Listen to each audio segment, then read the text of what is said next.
रविवार को धनबाद मंडल जेल में कुख्यात अपराधी अमन सिंह की हत्या मामले को झारखंड हाईकोर्ट ने संज्ञान में लिया है।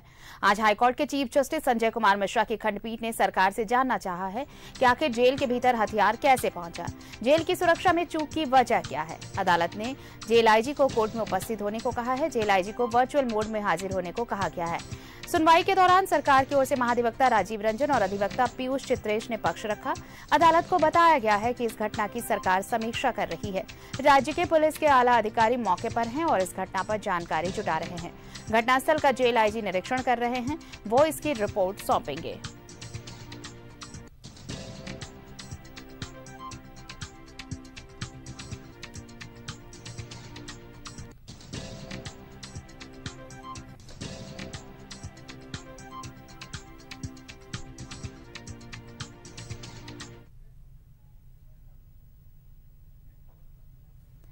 जेल आईजी की रिपोर्ट में यह खुलासा हुआ है कि जिस हथियार से अमन सिंह को गोली मारी गई, उसे मंगाने और छुपाने में जेल में बंद कतरास के विकास बजरंगी और केंदुआ के सतीश गांधी का भी हाथ था।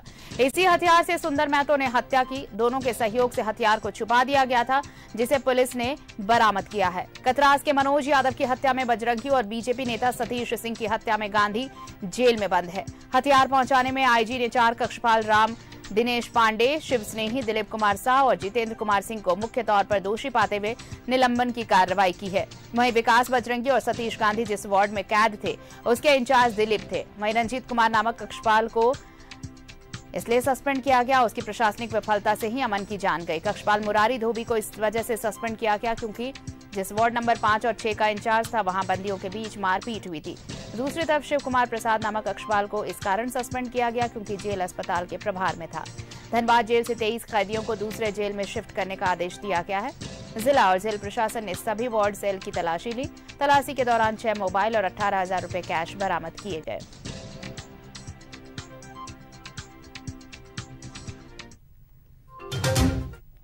बिंदुओं पर जांच की गई है।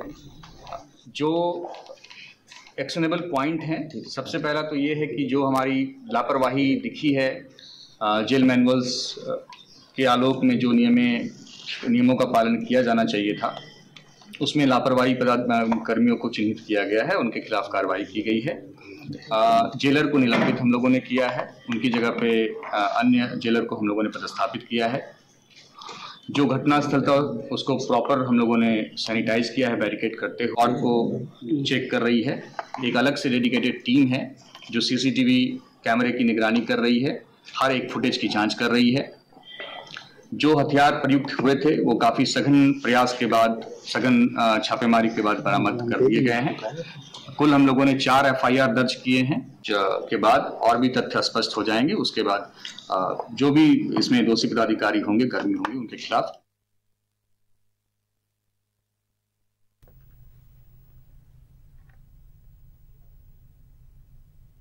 सहयोगी अशोक का रुख करते हैं, हमारे साथ जुड़ रहे हैं सीधे धनबाद से। अशोक, देखिए बहुत सारी चीजें आज स्पष्ट होने वाली हैं। कुल 7 निलंबन हुए हैं इस पूरे मामले में, लेकिन सवाल अब भी वही कि इस निलंबन के बाद जो जांच रिपोर्ट आएगी उसमें सबसे अहम तथ्य यही होगा कि आखिर इतनी सुरक्षा के बाद भी कैसे आर्म्स जेल के अंदर पहुंचा। बिल्कुल आरती, अभी मैं आपको एक ब्रेकिंग बता देता हूं कि अभी जस्ट एसडीएम जो है जेल के अंदर गए हैं। वो अब जेल के अंदर गए हैं, जरूर कुछ पूछताछ करने के लिए गए होंगे या जांच करने के लिए गए होंगे कि आखिर जेल के अंदर क्या हो रहा है, क्योंकि जिस तरह सस्पेंड किया गया है कर्मियों को, पूरी तरह से कर्मी अलर्ट हैं। और बाहर के कुछ हमारे ऑफ द रिकॉर्ड अधिकारियों से बात हो रही थी, उनका साफ तौर पर कहना था कि नहीं, बाहर के लोगों पर अभी तक गाज नहीं गिरी है।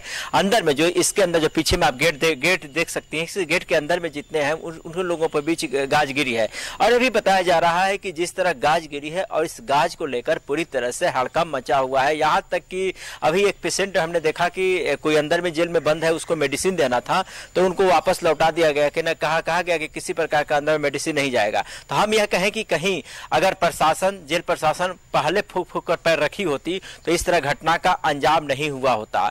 तो यह बताया जा रहा है कि आज जो है जिनको चतरा के जो जेलर है उनको जो प्रभार दिया दिया गया है, आज वही कमान संभाल लेंगे, यानी जितने भी बाहर से कुछ लोगों कचपाल को बुलाया गया है वो लोग भी कमान संभाल लेंगे। उसी के लिए एसडीएम अंदर में गए हुए हैं और पूरी तरह से एक खाका तैयार की जा रही है कि कौन किसको कहाँ रहना है और किस तरह की खामियां हुई है, किस तरह की गलतियां हुई, जो गलतियां आज कोई एक दो गलतियां की और सभी लोग भुगत रहे हैं। पूरी तरह जो है धनबाद जेल सुर्खियों में रहा है, तो इसी को लेकर पूरी तरह से आज अलर्ट मोड में है।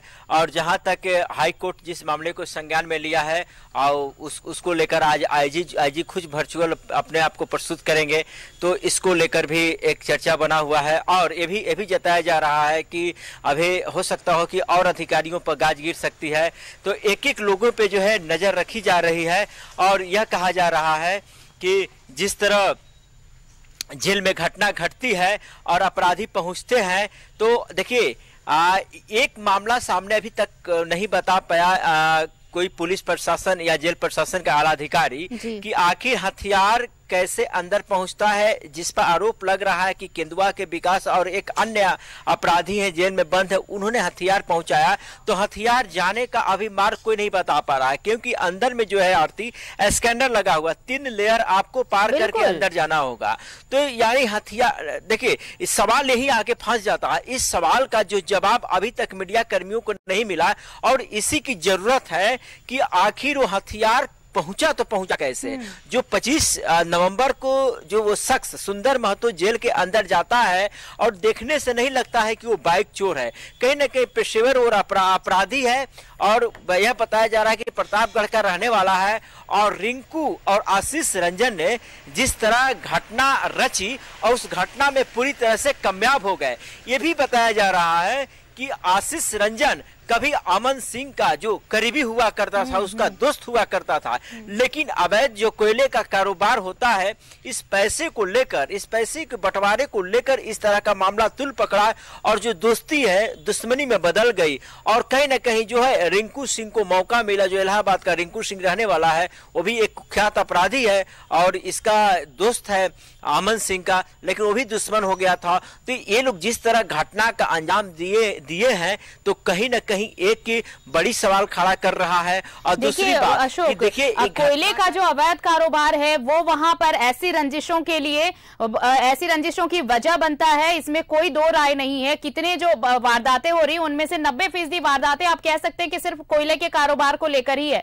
और यहाँ पर जो चीजें अभी सामने आ रही हैं वो यही कि देखिए जिस तरह से ये ऑडियो वायरल हुआ, उसमें भी साफ तौर पर उसने वो कहता नजर आ रहा है कि आप हम सब सुन सकते हैं। वो कह रहा है आशीष रंजन कि कोयले का कारोबार सिर्फ मेरा है और अगर इसमें जो भी मेरे सामने आएगा या इस बीच में आएगा उसे हटा दिया जाएगा। और यही इसके साथ हुआ, यानी ये कोयले का जो अवैध कारोबार है उससे भी ये लिंक जुड़ता हुआ नजर आ रहा है। तो और कई नाम जब जांच में सामने आएंगे तो हैरानी नहीं होगी।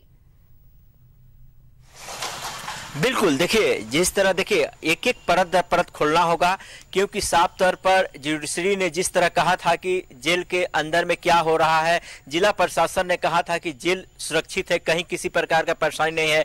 वहीं डीसी ने कहा था कि देखिए डीसी ने भी कहा है कि जुडिशियल जो मजिस्ट्रेट जांच के लिए हम लोगों ने लिखा है जिला एवं सत्र न्यायाधीश को, वो भी जांच होगी। और सीआईडी एक अलग अपन कल हमारे सीआईडी के आला अधिकारी से ही बात हो रही थी, उन्होंने कहा कि नहीं हम लोग भी इसको जांच कर रहे हैं। और देखिए कई पहलू पे राज्य स्तर पर भी जांच हो रहा है, जिला प्रशासन भी जांच कर रही है, सीआईडी भी जांच कर रही है और जुडिशरी मजिस्ट्रेट को भी लिखा गया है, कहीं ना कहीं देखिए वो भी जांच करेंगे। तो यानी अब देखिए जांच में क्या पाया जाता है, कहां से कमी होती है। क्योंकि देखिए जो धनबाद जेल है आरती, धनबाद जेल में ऐसा नहीं कि धनबाद के ही अपराधी बंद है। ये देखिए एक कोयला राजधानी कहा जाता है, इसमें बड़े बड़े माफिया बंद है, उत्तर प्रदेश हो, बिहार हो, वेस्ट बंगाल हो, मतलब ऐसे कई राज्य हैं, बड़े बड़े यहाँ पर अपराधी इसके अंदर बंद हैं। तो कहीं ना कहीं अपने आप को आज असुरक्षित महसूस कर रहे हैं। और यही कारण है कि असुरक्षित महसूस करते हुए तो कहीं ना कहीं जिस तरह घटनाएं घटी है, और इस घटना से पूरी तरह से जिस दिन घटना घटी आरती उस दिन बताया गया, जो हमारी जेल सूत्रों से जो जानकारी मिली, पूरी तरह से अंदर में हंगामा हुआ था। ये हंगामा हुआ था, लोगों ने आंदोलन किया था कि हम लोग इस जेल में नहीं रहेंगे। तो यही कारण है कि जो हंगामा किए थे, यही कारण है कि 23 जो शिनाख्त जो अपराधियों को किया गया है, उसमें सजा याफ्ता भी अपराधी हैं, उनको यहाँ से कहीं और शिफ्ट किया जा रहा है। लेकिन देखिए दूसरा सवाल ये भी उठ रहा है आरती कि वैसे लोगों को शिफ्ट तो किया जा रहा है, लेकिन सामान्य अपराधी हैं तो कहीं ना कहीं उनको भी डर बनी हुई है। और कल हमने अधिवक्ताओं से और वरिष्ठ नागरिकों से भी हमने कल बात किया, तो उन्होंने साफ तौर पर कहा कि आज के परिवेश में जेल कोई सुरक्षित नहीं है। यही कारण है कि लोग एंटीसिपेटरी बेल के लिए लोग फाइल करना शुरू कर दिए हैं। तो हम यह कहें कि जिस तरह अमल को यही है अशोक, देखिए चूक तो हुई है, और ये चूक अब ये ह्यूमन एरर है या फिर बाकायदा किसी साजिश का हिस्सा है, ये चीजें अब स्पष्ट तौर पर तभी कही जा सकेंगी जब ये जो जांच कमेटी बनाई गई है और 4 FIR दर्ज किए गए हैं, उन जांच रिपोर्ट में क्या कुछ सामने आता है। लेकिन ये बड़ी घटना सिर्फ और सिर्फ इसे इस तरह इग्नोर नहीं किया जा सकता कि ह्यूमन एरर हो सकता है कि किसी तरह ये वारदात हो गई। जब इतने सुरक्षा को लेकर इतने दावे किए गए, अदालत को बाकायदा रिपोर्ट सौंपी गई कि जेल प्रशासन ने सुरक्षा को लेकर क्या कुछ तैयारियां कर रखी हैं, उसके बावजूद वेपन जो है वो जेल पहुंचता है। जेल में कैसे आ जाता है वेपन, आर्म्स पहुंचता है और उसके बाद हत्या भी हो जाती है, शूट आउट होता है, एक कैदी को मार दिया जाता है। तो ये बड़ी बात है और इस पर इसीलिए झारखंड हाईकोर्ट ने इस पर संज्ञान लिया है। आप बने रहिए, और भी अपडेट्स लेंगे आपसे। फिलहाल बहुत बहुत धन्यवाद तमाम जानकारी के लिए।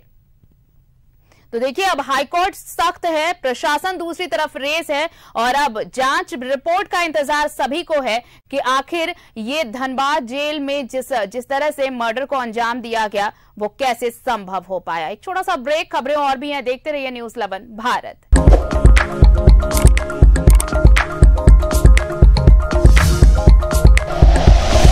Like and share videos, subscribe करें हमारा चैनल और प्रेस करें बेल आइकॉन। न्यूज़ 11 भारत, सच है तो दिखेगा।